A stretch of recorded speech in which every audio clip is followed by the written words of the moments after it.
இரட்டிப்பான நன்மையை தருவேன் என்றிரே, இன்றைக்கே தருவேன் என்று வாக்குரைத்தீரே.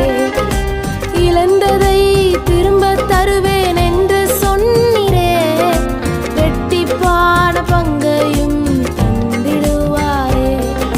யோவான் 14வது அதிகாரம் அதனுடைய 14வது வசனம், நீங்கள் எதை கேட்டாலும் அதை நான் செய்வேன்.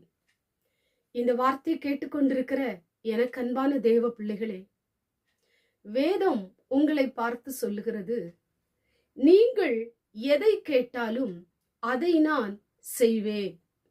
இந்த நாளிலும் ஆண்டவர் உங்களுக்கு ஒரு வாக்கு கொடுக்கிறார். நீங்க கேட்டதை ஆண்டவர் உங்களுக்கு செய்ய போகிறார். உங்களுடைய விண்ணப்பத்தின் சத்தத்தை கேட்கிறவர், உங்களுடைய வேண்டுதலின் சத்தத்திற்கு பதில் கொடுக்கிறவர், உங்களுடைய ஜபத்தை கேட்டுக்கொண்டிருக்கிற தகப்பன் உங்களை வெறுமையாய் அனுப்புவதில்லை. நீங்கள் எதை கேட்டீர்களோ அதை ஆண்டவர் உங்களுக்கு செய்ய போகிறார். மனிதன் செய்யாததை தேவன் உங்களுக்கு செய்ய போகிறார். அநேக நாட்கள் நீங்கள் காத்திருக்கலாம், அநேக நாட்கள் எதிர்பார்ப்போடு கூட இருந்திருக்கலாம், அநேக நாட்கள் நீங்கள் உங்களுடைய தேவைக்காக உங்களுடைய காரியம் நிறைவேற வேண்டும் என்று நீங்கள் ஜெபித்து கொண்டிருக்கலாம். இந்த நாளிலும் உங்களுடைய ஜெபத்தின் சத்தத்தை கேட்ட தகப்பன், உங்களுடைய கண்ணீரை கண்ட தகப்பன், உங்களுடைய சோர்வுகளை பார்க்கிற ஆண்டவர், நீங்கள் எதை கேட்டாலும் ஆண்டவர் உங்களுக்கு தரப்போகிறார்.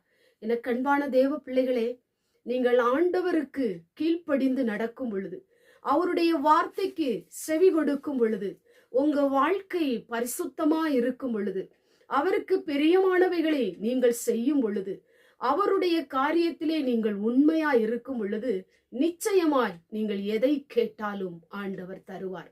ஒரு வேலைக்காக ஜெபம் பண்ணி கொண்டிருக்கிறீங்களா? இழந்து போன ஆசீர்வாதத்தை எனக்கு திரும்ப ஆண்டவர் தரணும்னு சொல்லி நீங்க கேட்டு கொண்டிருக்கிறீங்களா? அல்லது ஏதோ ஒரு காரியம் நிறைவேற வேண்டும் என்று வேண்டுதல் பண்ணி கொண்டிருக்கிறீங்களா? உடைய வாழ்க்கை புலம்பிக் கொண்டிருக்கிறதா? இன்னும் கவலைப்பட்டு கலங்கி போயிருக்கிறீங்களா? சொந்து போகாதீங்க. நிச்சயமாய் நீங்கள் கேட்டதை ஆண்டவர் தருவார். இப்பொழுதே கேளுங்கள். என்னோடு கூட ஜபத்திலே இணைந்து கொண்டு, ஆண்டவரே எனக்கு இதை தாரும் என்று சொல்லி நம்பிக்கையோடு, விசுவாசத்தோடு, எதிர்பார்ப்போடு கேளுங்க. நீங்க கேட்டதை ஆண்டவர் உங்களுக்கு தருவார். கண்களை மூடி ஜெபம் பண்ணுவோம். எங்கள் பரிசுத்தமுள்ள நல்ல பிதாவே, கேட்டதான வசனத்தின் மூலமாய் எதை கேட்டாலும் தருவேன் என்று சொன்ன ஆண்டவர், இந்த வார்த்தை கேட்டுக்கொண்டிருக்கிற நம்முடைய பிள்ளைகள் அநேக காரியங்களை ஆண்டவரே முன்வைத்து ஜெபித்து கொண்டிருக்கலாம். இந்த நாளில் உண்மையாய் விசுவாசத்தோடு கேட்கிற ஒவ்வொரு பிள்ளைகளுக்கும் கேட்டதை கொடுப்பீராக. இயேசுவின் மூலம் ஜெபிக்கிறோம் பிதாவே, ஆமென்.